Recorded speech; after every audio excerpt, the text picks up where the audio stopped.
This week's game marks the 15th time that the Browns and Falcons have squared off. In what year did the teams first meet? The correct answer is B, 1966. The first meeting resulted in a 49-17 win for the Browns. And since then, the Browns have walked away victorious in 11 of the 14 meetings all time. Welcome back to Browns All Access. Nathan Zegura and the quarterback himself, Bernie Kosar. Bernie, things get no easier for the Browns defense this week against the Falcons. We know they're banged up. We're not sure who's going to be available, but we know we will be without Christian Kirksey and E.J. Gaines, both placed on injured reserve earlier this week. How do they slow down this Falcons offense? No doubt that's going to be an issue. Unfortunately, the Atlanta offense is very talented, very fast, a lot of weapons. Not exactly the week you want to have so many injuries on the back end of our Cleveland Browns defense. Absolutely not. We saw the Falcons put up 38 last week against the Redskins. They've got Julio Jones, Calvin Ridley, Mohamed Sanu. It's an embarrassment of riches for quarterback Matt Ryan. Now, the Browns may have to score to keep up with the Falcons, so we talked with Browns offensive coordinator Freddie Kitchens about how he plans to do just that.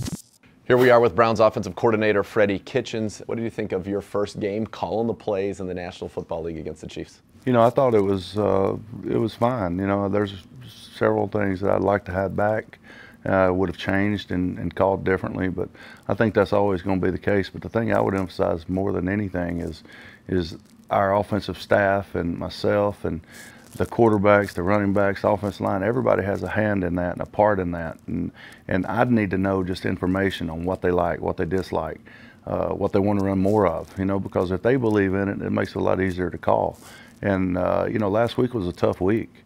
And our offensive staff stayed together, and we put together a decent plan, and we were able to execute it. And I tell these guys, I've told these guys for a week now that, you know, coaches coach and players play, and they went out and played, and they executed for the most part throughout the day.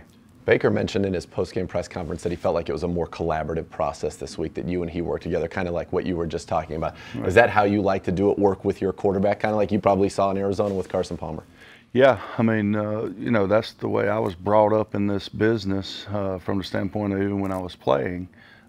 If I didn't like something, it wasn't getting called, and you know, and Todd did that too to a certain extent. It's just I wanted to have an ongoing dialogue with the quarterback on an everyday basis, and I wanted to get his feel for something, and it may just be something that we're working on to run a couple of weeks later, but I want to see his progression with that particular play or read or check or whatever it may be as the day goes on and as the weeks go on, and see when it's ready to go.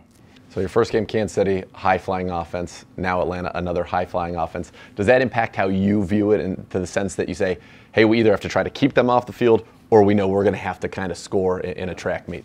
Well, I think you know, in the game of football, it's kind of the ultimate team sport. So you have to, it's a team within a team on offense, but then you factor in defense and special teams.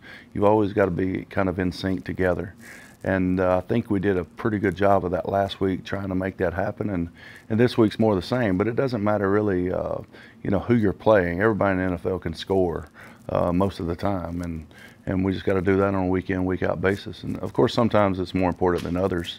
And this is probably one of those weeks.